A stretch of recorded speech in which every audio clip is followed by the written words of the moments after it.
لیکن ندیم کی بیوی جو قطعی گھریلو عورت تھی، اسے اور اس کے 4 بچوں کو لے کر میں کہاں جاتا؟ میں نے موبائل دیکھا، اس میں سگنل بدستور غائب تھے۔ ابھی میں سوچ ہی رہا تھا کہ کیا کروں کہ عقب سے مجھے ایک بڑی سفید گاڑی کی جھلک نظر آئی۔ یہ دشمن تھا یا نہیں؟ بہرحال اس ایک جھلک نے میرے اندر بجلیاں بھر دی تھی۔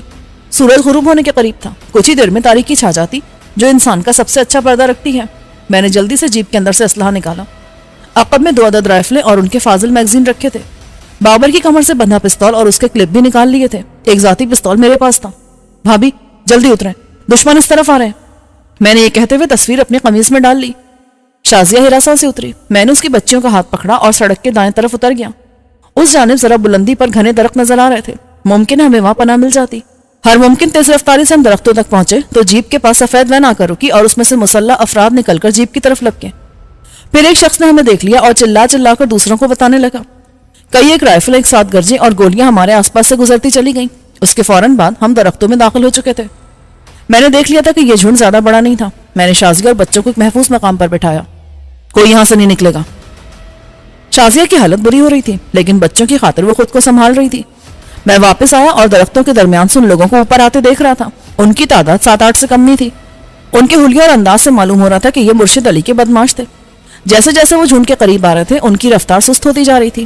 اندھے کی موت اور چھپے دشمن سے سب ڈرتے ہیں۔ انہیں معلوم تھا کہ میں مسلح ہوں اور اس جھنڈ میں گھات لگا کر انہیں نقصان پہنچا سکتا ہوں۔ میں نے درختوں اور زمین کا جائزہ لے کر ایک پلان سوچا اور ان لوگوں کے نزدیک آنے کا انتظار کرتا رہا۔ وہ پھیل کر اور محتاط انداز میں آ رہے تھے۔ درختوں کے پیچھے تاریکی تھی اور مجھے خدشہ نہیں تھا کہ کوئی مجھے دیکھ سکے گا۔ جب تک میں فائر نہ کرتا میری موجودگی چھپی رہتی۔ 7 کے قریب افراد اوپر آ رہے تھے اور ایک نیچے وین کے پاس کھڑا تھا۔ فاصلہ کوئی 400 گز تھا۔ اتنے فاصلے سے اسے نشانہ بنانا مشکل تھا، لیکن میں نے کوشش کرنے کا فیصلہ کیا۔ رائفل کو سنگل موڈ پر لا کر احتیاط سے اس کے جسم کے درمیان کا نشانہ لیا اور سانس روک کر فائر کر دیا۔ فائر کی آواز آنے سے پہلے ہی وہ اچھلا اور اپنے پیٹ سے پھوٹتے خون کے فوارے کو روکنے کی کوشش کرتے کرتے ڈھیر ہو گیا۔ فائر کے ساتھ ہی اس کی چیخ کی آواز نے اوپر آنے والوں کو چوکنا کر دیا۔ وہ رہا۔ کسی نے اس درخت کی طرف برسٹ مارا جس کے عقب میں تھا۔ میں تیزی سے پیچھے ہٹا اور درختوں کی آڑ میں جھنڈ کے دوسرے کنارے تک جا پہنچا۔ وہ سب کے سب اس درخت پر اپنا امیونیشن ضائع کر رہے تھے جہاں سے میں نے فائر کیا تھا۔ 3 افراد ایک دوسرے سے چند گز کے فاصلے پر تھے۔ کوئی 100 گز کی دوری سے میں نے ان کے پیروں پر نشانہ لے کر برسٹ مارا اور ان کے گرنے سے پہلے ہی درخت کی آڑ میں ہو کر پیچھے ہٹ گیا تھا۔ ان کی چیخوں نے آنے والوں کو بوکھلا کے رکھ دیا۔ میں بھاگتا ہوا جھنڈ کے دوسرے کنارے پر پہنچا اور باہر جھانکا تو وہ لوگ اپنے زخمی ہونے والے ساتھیوں کو اٹھا کر وین کی طرف بھاگ رہے تھے۔ میں نے رائفل میں نیا کلپ لگایا اور بھاگنے والوں کو دھمکانے کے لیے برسٹ مارا۔ ان میں سے ایک بدقسمتی سے گولیوں کی زد میں آ گیا اور اپنے زخمی ساتھی کو چھوڑ کر اپنی ٹانگ دبائے وہیں لیٹ گیا۔ اگلا وار میں نے وین کے فیول ٹینک پر کیا۔ وہ جس زاویے سے کھڑی تھی فیول ٹینک صاف نظر آ رہا تھا۔ میں نے رائفل سنگل موڈ پر رکھتے ہوئے ٹینک پر لگاتار 3 گولیاں چلائی۔ کوئی گولی ٹینک میں جا لگی اور فیول نے آنکھ پکڑ لی۔ پھر ایک دھماکے سے پوری وین شعلوں کی زد میں آ گئی۔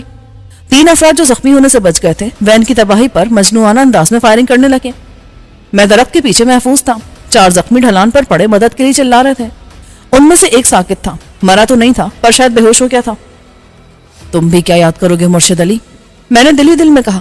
تم نے ایک سیدھے سادے بزنس مین کو خطرناک دشمن میں تبدیل کر دیا ہے۔ میں سہمی ہوئی شازیہ اور اس کے بچوں کے پاس آیا۔ دشمن فی الحال پسپا ہو گیا ہے مگر دوبارہ آئے گا، ہمیں یہاں سے نکلنا ہے۔ میں نے کبھی سوچا بھی نہیں تھا کہ تم اس طرح مار دھاڑ بھی کر سکتے ہو۔ میں نے بھی نہیں سوچا تھا۔ اب چلیں؟ میں پھیکے انداز میں مسکرا دیا۔ انکل میرے ابو کہاں ہیں؟ ندیم کے بیٹے نے پوچھا۔ ہم پتہ چلا لیں گے۔ ایک رائفل میں نے جھاڑیوں میں پھینک دی تھی۔ یہ امریکن M16 رائفل کی چینی نقل تھی جو بالکل اصلی جیسی لگتی تھی اور کارکردگی میں بھی کسی طرح اصل سے کم نہ تھی۔ 3 رائفلوں کو سنبھالنا ذرا مشکل کام تھا۔ اس بار میں نے دونوں بچوں کو گود میں لے لیا۔ جھنڈ سے نکلے تو سامنے جھاڑیوں سے بھرا میدان تھا۔ دور بلند پہاڑ نظر آ رہے تھے، شاید یہ مارگلا کا کوئی حصہ تھا۔ ممکن ہے اس پہاڑ کے عقب میں ہم کسی آبادی میں پہنچ جاتے۔ اس جگہ تو دور دور تک کسی آبادی کے کوئی آثار نظر نہیں آ رہے تھے۔ شازیہ کے لیے بچوں کو سنبھال کر چلنا بے حد دشوار ہو رہا تھا۔ بھیا کہاں جا رہے ہو؟ پتہ نہیں بھابھی، فی الحال تو دشمن سے دور جانا ہے۔ میں نے بھی یہ علاقہ پہلی دفعہ دیکھا ہے، ممکن ہے آگے کہیں پناہ مل سکے۔ سورج غروب ہو چکا تھا اور تاریکی تیزی سے پھیل رہی تھی۔ ندیم کی تیسرے نمبر کی بیٹی بار بار پانی مانگ رہی تھی اور جب اس سے برداشت نہ ہو سکا تو اس نے رونا شروع کر دیا۔ شازیہ جھنجھلا کر چیخے، چپ کر جا، یہاں تجھے پانی کہاں سے لا کر دوں؟ بھابھی آہستہ بولے، ممکن ہے وہ تعاقب میں اور آواز سن لے۔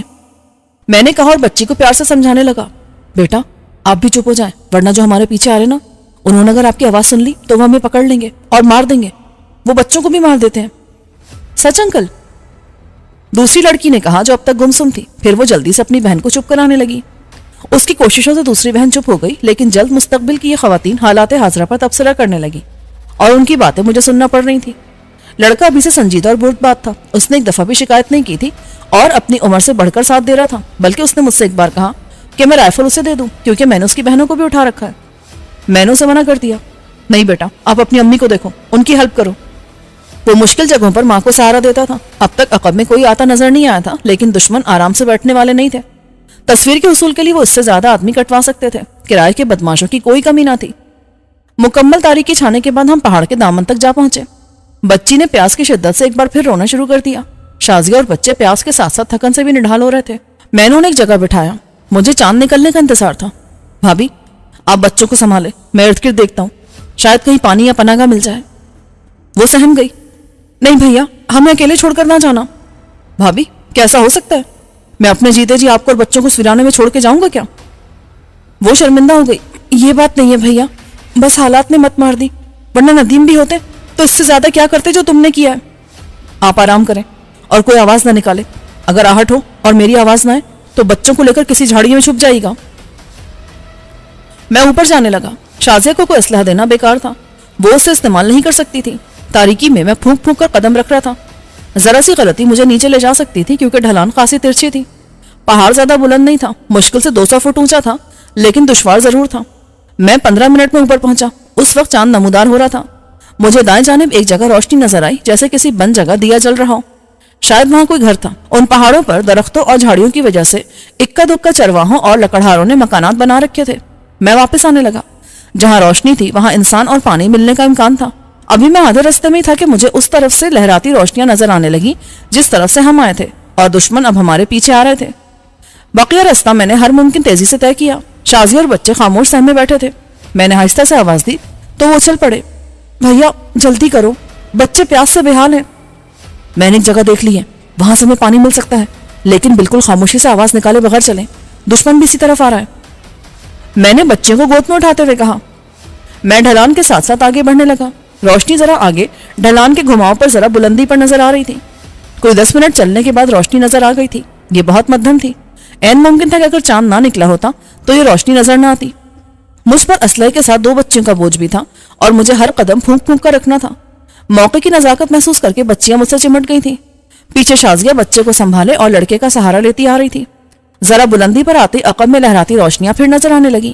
وہ اس جگہ سے قریب تھے جہاں کچھ دیر پہلے ہم تھے. میرے اندر خطرے کی گھنٹیاں بجنے لگی. وہ بالکل درست راہ پر تھے، یعنی ہمارے پیچھے اس روشنی والی جگہ پر بھی آ سکتے تھے. نزدیک آنے پر مجھے اندازہ ہوا کہ یہ تو خضرا جھاڑیوں سے بھرا ایک کسی قدر مستحصہ قطع تھا. میں اس میں داخلے کا راستہ تلاش کرنے لگا. اس طرح سے جھاڑیاں قدرتی 4 دیواری تھیں. بالآخر ایک رخنا نظر آیا. میں نے بھابھی اور بچوں کو باہر چھوڑا اور خود اس رخنے میں گھس گیا. تنگ سا راستہ ایک صحن میں نکلا جس کے آگے کچی مٹی کا جھوپڑا تھا. جھوپڑے کے آگے چھپر کا برآمدہ تھا اور اس میں ایک لالٹین لٹکی ہوئی تھی. اس کی روشنی میں نے دیکھا کہ ایک باورچی خانہ تھا. یہاں کوئی عورت چولہے پر جھکی پھونکے مار رہی تھی. چھپر کے سامنے کھلے میں پلنگ پر ایک بوڑھا لیٹا تھا. مجھے دیکھ کر وہ اٹھا ہی تھا کہ میں نے رائفل کا رخ اس کی طرف کر دیا. وہ پریشان ہو گیا. بھائی، ہم غریب لوگ ہیں، ہمارے پاس کچھ نہیں ہے. مجھے کچھ نہیں چاہیے، میرے پیچھے دشمن لگے ہیں، میں ان سے بچنے کے لیے آیا ہوں. میرے ساتھ بہن اور اس کے بچے بھی ہیں. یہاں اور کون ہے؟ میں نے نرمی سے کہا. بھاگ بھری کی ماں ہے، اندر بیمار پڑی ہے. میرے ساتھ چلو، بھابھی اور بچوں کو لانا ہے. اور ہاں، یہ لالٹین بجھا دو. اگر دشمنوں نے روشنی دیکھ لی اور ادھر آ گئے تو وہ ہمارے ساتھ تمہارے بھی سارے گھر کو مار دیں گے. بوڑھے نے تیزی سے اٹھ کر لالٹین بجھا دی. عورت اور بچوں کو سن کر اس کا خوف کسی حد تک کم ہوا تھا. وہ میرے ساتھ آ کر شازیہ اور بچوں کو اندر لے آیا. میں نے پانی کا کہا تو کونے میں رکھ کے گھڑے سے پانی مٹی کے کٹورے میں لے آیا. پیاس مجھے بھی لگ رہی تھی، مگر پہلے بچوں کو پانی دیا. ہماری بیتابی بھانپ کر بھاگ بھری کہیں سے سراہی لے آئی تھی. بچے پانی پینے کے لیے بیتاب تھے، لیکن شازیہ نے عقل مندی کرتے ہوئے انہیں تھوڑا تھوڑا پانی پلایا. وقفے کے بعد دوبارہ پانی دیا گیا. بوڑھا اندر سے لسی کا جگ لے آیا تھا. اس نے نمکین ٹھنڈی لسی دی. اسے پی کر طبیعت میں فرحت آ گئی. پانی بے حد شیریں اور سرد تھا. شدید پیاس کے عالم میں اسے پی کر مزہ آ گیا. اچانک اندر سے کوئی عورت چلانے لگی. میں نے پریشان ہو کر بوڑھے سے کہا، اسے چپ کراؤ، اس کی آواز سن کر دشمن اس طرف آ سکتے ہیں. بوڑھا اٹھ کر اندر گیا اور اپنی بیوی کو سمجھانے لگا، مگر وہ بدستور بلند آواز میں چلا رہی تھی اور اس کی آواز دور دور تک جاتی محسوس ہو رہی تھی. پہاڑی علاقے میں آواز ویسے بھی زیادہ گونجتی ہے. موقع کی نزاکت کو محسوس کر کے بھاگ بھری بھی اندر چلی گئی اور اس نے کسی نہ کسی طرح ماں کو چپ کرا دیا. مجھے خدشہ تھا کہ ہمارے پیچھے آنے والے شکاری کتوں نے یہ آواز نہ سن لی ہو۔ میں رائفل سنبھالتا ہوا اٹھا تو شازیہ دبی زبان میں بولی، تم کہاں جا رہے ہو؟ باہر دیکھ کر آتا ہوں، اگر کوئی خطرہ محسوس ہو تو ہلکی سی چیخ مار دینا، میں آ جاؤں گا، اور بچوں کو خاموش رکھیں۔ چاند خاصا بلند ہو چکا تھا اور ارد گرد کا منظر کسی قدر واضح تھا۔ میں جھاڑیوں کے درمیان کے تنگ راستے سے باہر آیا اور یہ دیکھ کر میرا خون خشک ہو گیا کہ ٹارچ بردار افراد اس جگہ پہاڑی کے نیچے تھے اور ان کے بولنے کی آوازیں آ رہی تھیں۔ ٹارچوں کی تعداد سے میں نے اندازہ لگایا کہ وہ 6-7 افراد تھے۔ کچھ ایسے بھی تھے جن کے ہاتھ میں ٹارچیں نہیں تھی، یعنی ان کی تعداد 9-10 بھی ہو سکتی تھی۔ پھر انہوں نے اوپر چڑھنا شروع کر دیا۔ ان کا رخ اسی طرف تھا۔ میں پیچھے ہٹ کر رکھنے میں گھس گیا۔ پھر میں نے کسی کی آوازیں سنی، ادھر رحمت نامی لکڑہارا رہتا ہے، وہ لوگ اس کے گھر میں نہ گھس گئے ہوں۔ اور یہ رحمت کون ہے؟ جی ادھر ہی رہتا ہے، بیوی اور ایک لڑکی ہے بھاگ بھری۔ بتانے والے کا لہجہ دیہاتی تھا۔ بھاگ بھری؟ یہ تو رس بھری لگ رہی ہے۔ اور چل بھائی رحمتہ کے گھر، اگر ہمارے پرونے نہ ملے تو بھاگ بھری کو دیکھ لیں گے۔ اب موقع بالکل نہ تھا، اگر وہ ذرا بھی اوپر آ جاتے تو میں مارا جاتا۔ میں اتنے لوگوں کا مقابلہ نہیں کر سکتا تھا۔ میں نے رائفل سیدھی کی اور نیم دائرے میں اوپر آنے والے افراد پر پورا کلپ خالی کر دیا۔ اس میں بمشکل 7-8 سیکنڈ لگے۔ سناٹے میں یکدم فائرنگ کے ساتھ چیخوں کا شور بھی گونجا۔ ٹارچیں بند ہو گئی۔ میں زمین پر گرا اور ہر ممکن تیزی سے رینگتا ہوا اندر جانے لگا۔ اگلے لمحے میرے ارد گرد گولیاں برس رہی تھیں۔ بیک وقت کئی ہتھیاروں کے دہانے میری طرف کھل گئے تھے۔ میرا اندازہ تھا کہ فائرنگ سے کم 3 افراد زخمی یا مارے جا چکے تھے۔ خیریت رہی کہ کسی گولی نے میری طرف رخ نہیں کیا۔ اندر شازیہ بچوں سمیت کوٹری میں جا چکی تھی۔ یہ اچھا ہوا کیونکہ گولیاں اندر تک آ رہی تھیں۔ میں نے چھلانگ لگا دی اور 3 فٹ اونچی کچی مٹی کی دیوار کے دوسری طرف جا گرا۔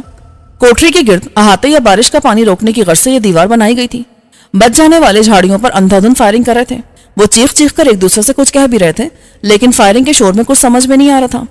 خاصی دیر سے انہیں احساس ہوا کہ وہ اپنا اسلحہ ضائع کر رہے تھے، اسی لیے فائرنگ روک دی گئی۔ اوے بھاگ بھری کا ماما تو مر گیا، کسی نے شاید رہنمائی کرنے والے کے بارے میں بتایا۔ اور بکواس مت کر بھاگ بھری کے باپ، اپنے بھی 2 مر گئے، فیکا اور ٹیکا زخمی ہے۔ کتے کا بچہ، حرامزادہ کہیں کا۔ انہوں نے گالیاں دینی شروع کر دی۔ میں نے 4 بندے بیکار کر دیے تھے، اب کم سے کم اتنے ہی مسلح افراد تھے۔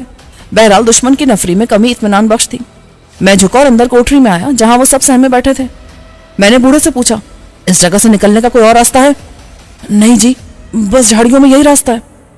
دشمن باہر تک آ چکا ہے، اسے ہمارے بارے میں معلوم ہے، کسی مقامی شخص نے ان کی رہنمائی کی ہے۔ تمہاری بیٹی کے بارے میں ان کا عزائم ٹھیک نہیں ہے۔ میری بیٹی کے بارے میں انہیں کس نے بتایا جی؟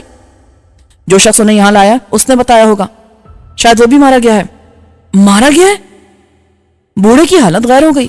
کم سے کم 3 آدمی مارے جا چکے ہیں اور 2 زخمی ہیں، اسی وجہ سے دشمن باہر رکا ہے، ورنہ وہ اب تک اندر آ چکا ہوتا۔ تمہیں رائفل یا پستول چلانا آتا ہے؟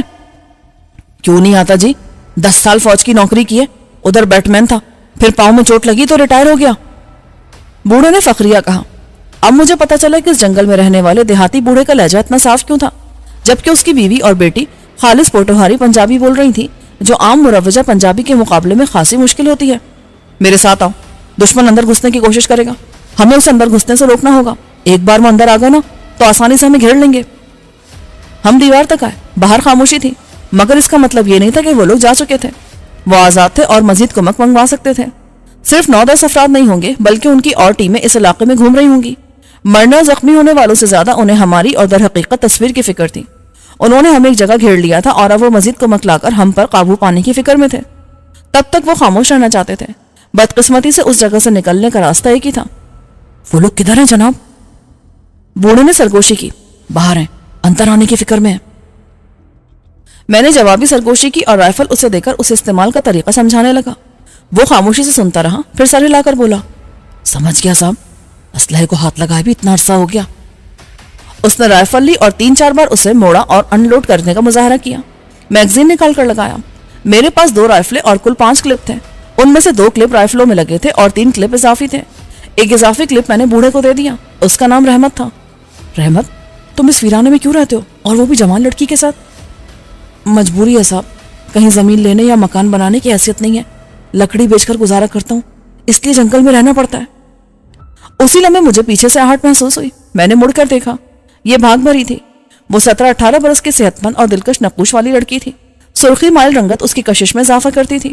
رحمت نے اسے دیکھ کر ڈانٹا، تو ادھر کیوں آئی ہے؟ اندر جا۔ بابا، میں تیری مدد کروں گی۔